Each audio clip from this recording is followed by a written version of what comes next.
Welcome to my SST class. तो आज हम लोग क्लास 9 का डेमोक्रेटिक रिपब्लिक के चैप्टर 2 कॉन्स्टिट्यूशनल डिज़ाइन के बारे में पढ़ेंगे। तो इससे पहले हम लोग साउथ अफ्रीका के में जो स्ट्रगल था उसके बारे में डिस्कस किए थे और कैसे जो था वो डेमोक्रेसी कंट्री में कन्वर्ट हुआ था। तो आज हम लोग पढ़ेंगे making of the Indian constitution. तो इंडियन कॉन्स्टिट्यूशन जो है वो कैसे बना था। तो साउथ अफ्रीका के जैसे इंडिया का कॉन्स्टिट्यूशन लिखना भी एक बहुत ही डिफ़िकल्ट टास्क था, क्योंकि इंडिया जो है वो बहुत बड़ा कंट्री है और एक डाइवर्स कंट्री है। डाइवर्स का मतलब होता है जिसमें बहुत सारे लैंग्वेज, बहुत सारे रिलीजन के लोग रहते हैं। तो इतने सारे लोगों को सोच के कॉन्स्टिट्यूशन लिखना जो है उस समय बहुत बड़ा डिफ़िकल्ट टास्क था। तो जिस समय इंडिया एक कंट्री के हिसाब से एमर्ज हुआ, एक इंडिपेंडेंट कंट्री के हिसाब से एमर्ज हुआ, उस समय ब्रिटिश रूल में वो लोग एक सब्जेक्ट थे, मतलब वो खाली एक प्रजा थे, वो सिटीजन नहीं कहलाते थे। तो उनको एक प्रजा से सिटीजन की ओर ले जाना था। उस समय जो कंट्री एमर्ज हुआ, मतलब इंडिपेंडेंट कंट्री बना, तो उस समय और एक प्रॉब्लम ये था कि उसको हमें पार्टीशन का जो पेन था वो भी हम लोग को सहना पड़ा था। तो इंडिया और पाकिस्तान ऐसे दो कंट्री रिलीजन के बेस पे बने थे। तो उस समय जो लोगों के दिलों में और दिमाग में जो दुख था, जो पेन था, वो दोनों तरफ के लोगों को झेलना पड़ा था। तो उस समय दोनों ही तरफ इंडिया और पाकिस्तान में 10 लाख से ज़्यादा लोग मारे गए थे due to the partition related violence. तो पार्टीशन के वजह से दोनों रिलीजन के बीच में बहुत ज़्यादा वायलेंस बढ़ गया था। उसकी वजह से लड़ाई झगड़ा में दोनों तरफ 10 लाख से ज़्यादा लोग मारे गए थे। और उस समय एक और प्रॉब्लम ये था कि जो इंडिया था उसमें कुछ प्रिंसली स्टेट भी थे। प्रिंसली स्टेट का मतलब होता है जो कि जिसमें किंग या फिर कोई राजा का रूल होता है। तो उस समय इंडिया में बहुत सारे प्रिंसली स्टेट भी हुआ करते थे। तो जो ब्रिटिश गवर्नमेंट थे वो उनके ऊपर ये छोड़ दिए थे कि वो जो है, जब जो न्यू कंट्री बन रहा है इंडिपेंडेंट इंडिया, तो वो उनके साथ मिलना चाहेंगे या फिर वो पाकिस्तान के साथ मिलना चाहेंगे या फिर वो ऐसे ही इंडिपेंडेंट स्टेट के हिसाब से रूल करना चाहेंगे। तो ये डिसीजन उनके ऊपर छोड़ा गया था कि वो क्या करना चाहेंगे। तो ऐसे में सभी प्रिंसली स्टेट को कन्विंस करके इंडिया के साथ एक साथ जोड़ना भी बहुत ही मुश्किल भरा काम था। तो जिस समय ये इंडिया का कॉन्स्टिट्यूशन लिखा जा रहा था, उस समय जो लोग लिख रहे थे वो उतने सिक्योर फील नहीं कर रहे थे इंडिया के फ्यूचर को लेके। मतलब इंडिया का जो फ्यूचर होगा वो कैसा होगा, इतने सारे लोग, इतने सारे रिलीजन, इतने सारे लैंग्वेज के लोगों को एक साथ लेके कॉन्स्टिट्यूशन लिखने से आगे जो कंट्री है वो ठीक से रन होगा या नहीं, ये फीलिंग्स जो था उस समय के फ्रीडम फाइटर्स के मन में था। लेकिन आज हम लोग जितने सिक्योर फील कर रहे हैं कॉन्स्टिट्यूशन को लेके, उस समय जब लिखा जा रहा था उतने सिक्योर फील वो नहीं कर रहे थे। देन नेक्स्ट जो आता है द पाथ टू कॉन्स्टिट्यूशन। तो जो कॉन्स्टिट्यूशन जो है वो उसके लिए जो लिखा गया था वो कैसे शुरू हुआ था। तो इतने सारे डिफ़िकल्टीज़ के बीच एक एडवांटेज ये था इंडिया में कि वो साउथ अफ्रीका के जैसे कॉन्स्टिट्यूशन लिखने के लिए लोगों की राय उनको लेना नहीं पड़ रहा था। मतलब कॉन्स्टिट्यूशन में क्या क्या रहेगा या फिर एक कंट्री को रूल करने के लिए क्या क्या रेगुलेशंस और जो लॉ होते हैं, रूल्स होते हैं वो होने चाहिए। उसके लिए हमें कॉमन पीपल के व्यू जानने की ज़रूरत नहीं थे। जो कॉन्स्टिट्यूशन लिखा गया था वो इंडिया के फ्रीडम फाइटर सभी मिलके ही लिखे थे। हम लोगों का जो फ्रीडम मूवमेंट था वो खाली ब्रिटिश रूल से इंडिया को फ्री करने का मतलब नहीं था। उसका मतलब है कि हमारे कंट्री को कैसे एक नया रूप देना, उस हमारी कंट्री का जो सोसाइटी है, जो पॉलिटिक्स है, उसको कैसे ट्रांसफॉर्म करना, उसको फिर से रिन्यू करना था हमारे फ्रीडम स्ट्रगल का मेन एम।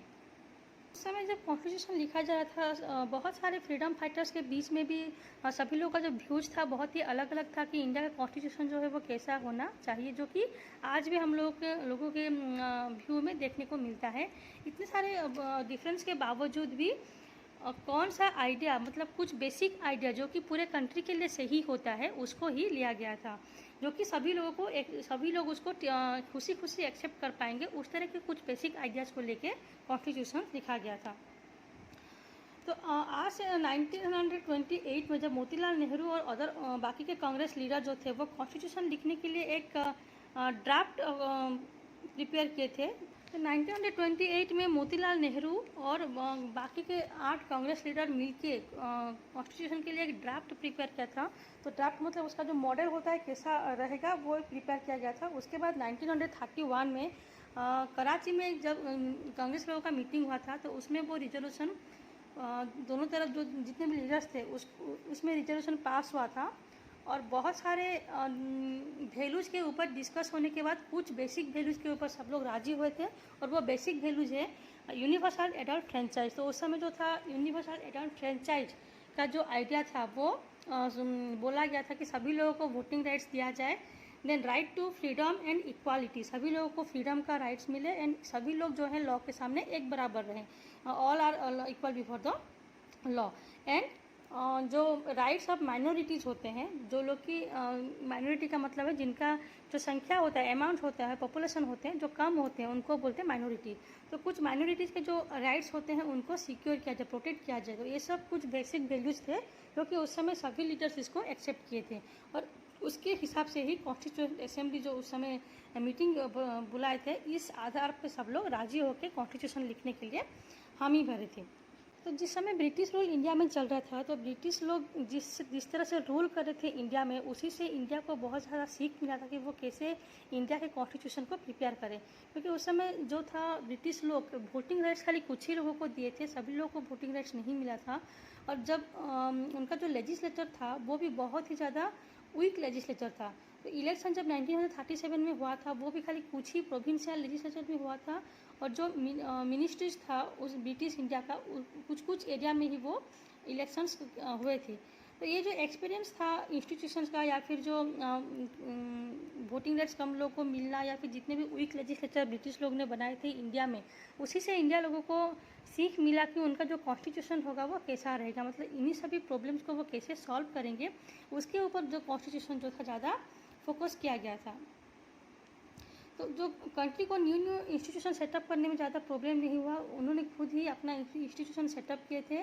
और जो गवर्नमेंट ऑफ इंडिया एक्ट 1935 जो था कॉलोनियल लॉज, उसी लॉज से बहुत सारे डिटेल प्रोसीजर मिला था इंडिया को अपने खुद के इंस्टीट्यूशन सेटअप करने के लिए। Then years of thinking and deliberation on the framework of the constitution had another benefit. जो कॉन्स्टिट्यूशन था वो एक ही साल में नहीं बना था, कॉन्स्टिट्यूशन बनने के लिए कम से कम 3 साल लग गए थे। तो इतने साल में जितने भी लोग थे उस ड्राफ्टिंग कमेटी में, सभी लोग का थिंकिंग, उनका डेलीबरेशन, मतलब दोनों की जो डिस्कशन था वो भी बहुत ज़्यादा हेल्प किया था कॉन्स्टिट्यूशन को लिखने के लिए। Our leaders gain confidence to learn from other countries.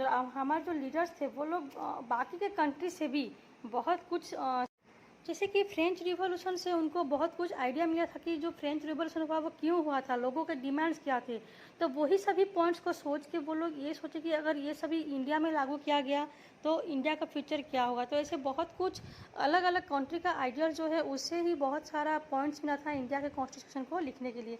जैसे कि ब्रिटेन का जो पार्लियामेंट्री डेमोक्रेसी है उसमें से कुछ पॉइंट्स लिया गया था। देन यूएस का जो बिल ऑफ राइट्स है उसमें से कुछ पॉइंट्स लिया गया था। जो रशिया का जो रिवॉल्यूशन हुआ था, रशियन रिवॉल्यूशन, तो उसमें जो सोशल और इकोनॉमिक कंडीशन को लेके लोग जो स्ट्रगल किए थे, तो उसी के ऊपर बेस्ड करके सोशल एंड इकोनॉमिक इक्वालिटी के ऊपर सोचा गया कि इंडिया में भी अगर सोशल एंड इकोनॉमिक इक्वालिटी अगर लाया जाए तो इंडिया का फ्यूचर जो है वो सेफ होगा या नहीं। तो ऐसे बहुत सारे कंट्री के कुछ कुछ आइडियल्स को लेके इंडियन के जो फ्रीडम फाइटर्स है वो ये सोचे कि अगर इन्हीं सभी पॉइंट्स को इंडिया में भी लागू किया जाएगा तो कैसा रहेगा। इसका मतलब ये नहीं कि वो अदर कंट्री से उसको कॉपी किए हैं या फिर इमिटेट किए हैं, लेकिन वो उस सभी पॉइंट से उनको सोचने का एक रास्ता मिला, एक अलग से नज़रिया मिला कि इंडियन का जो कॉन्स्टिट्यूशन है वो कैसा होना चाहिए, कौन कौन से पॉइंट्स होने से लोग जो है आगे भी अच्छे से रह पाएंगे बिना किसी प्रॉब्लम से। तो ऐसे जो है हमारा कॉन्स्टिट्यूशन बना था।